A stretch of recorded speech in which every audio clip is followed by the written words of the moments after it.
Welcome to another video. We're going to be working on get-ups today. Get-ups are one of my favorite exercise routines. It can be used as a warm-up if your fitness isn't very good because it really gets your heart rate going, and it's also great for working your core muscles.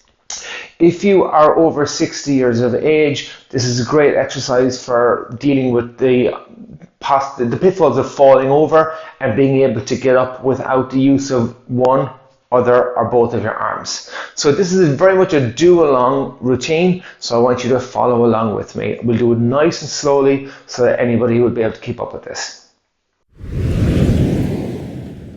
So level 1, make sure you get comfortable with level 1 before you go near to level 2. So let's get started.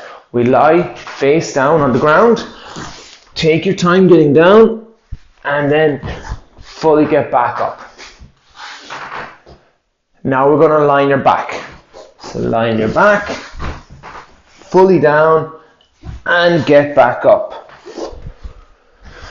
It's more important to go down slowly than to get up slowly, obviously, because if you get down too quickly, you might slip. Now lie on your left side and get back up. Lie on your right side and get back up. And then the fifth and final part is you just take a press up position. You don't have to do a press up. Just put your hands in the ground, feet back, try to get nice and straight from head to toe and get back up again. So that's the first part, being able to use your arms to do it.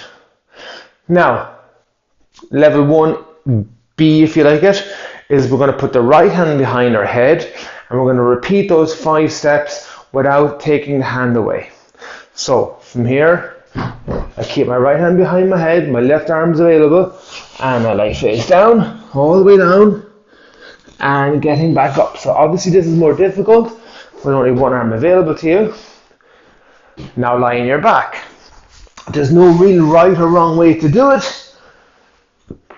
You just have to observe that one rule of keeping a hand behind your head. Now we'll go to the left side.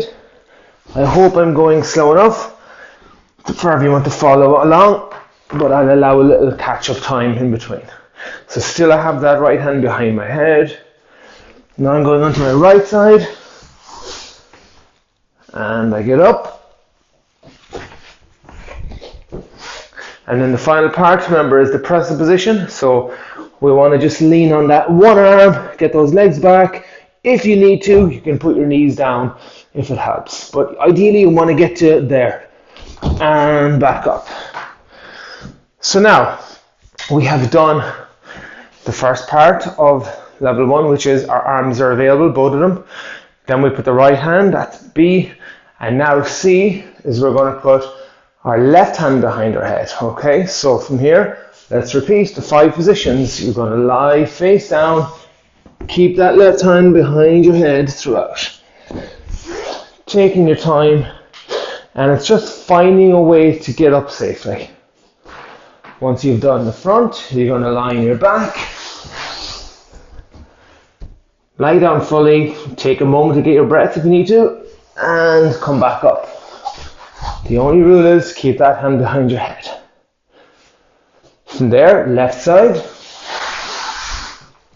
Now the more you practice these, the easier they become, and that's the whole idea, is to make them really, really easy from practice. And then you just maintain that ability by doing them as often as you like to just maintain it. Go on to your right side and getting back up. And then remember the final part is the press up position on one arm. My right arm is the one doing the work this time. And I come back up. Now we're going to stop at that point if this is brand new and if you find that really challenging, okay? Don't go beyond that point until you're comfortable doing those. Moving on to level 1 and D. And this is where it gets a little more interesting.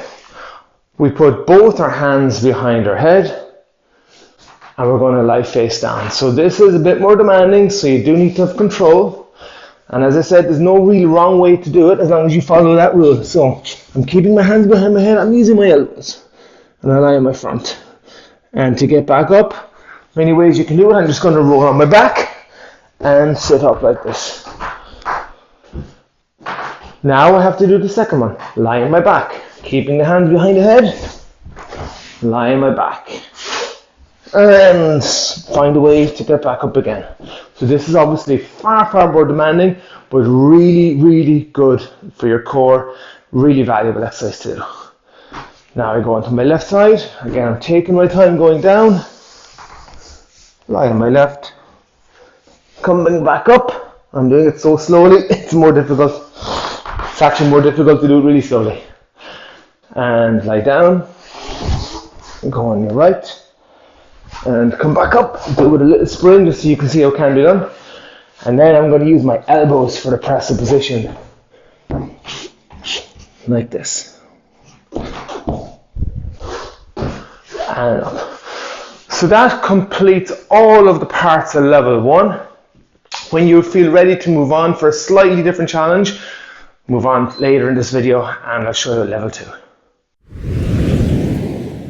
Okay, level 2. We don't need to go through the entire routine again. I'm just going to show you the changes that we can make. So for level 2, you use both arms as normal for part A, and then you put one hand on your hip. And you go through the 5 positions, lying your front, lying your back, left and right, press the position.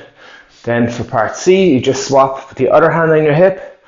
And then for part D, which is quite challenging, remember, both hands will go on the hip. Don't be afraid to adjust your hand position a little bit. So if if your elbow is being pushed back when you're lying on your side, for example, it's uncomfortable, maybe just straighten the arm. So don't be afraid to adapt it a little bit just for comfort when you're on the floor. That is level 2.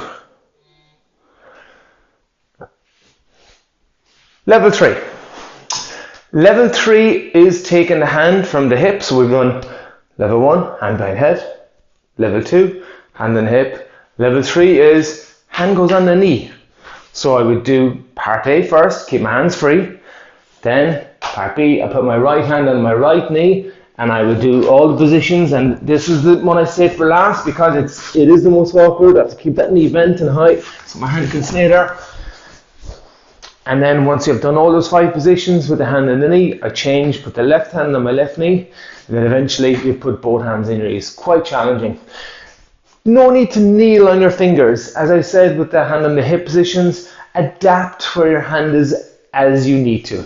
It's meant to challenge your movement skills. It's not meant to hurt you. So make any adaptations as you need to. So that completes the full series of get-ups.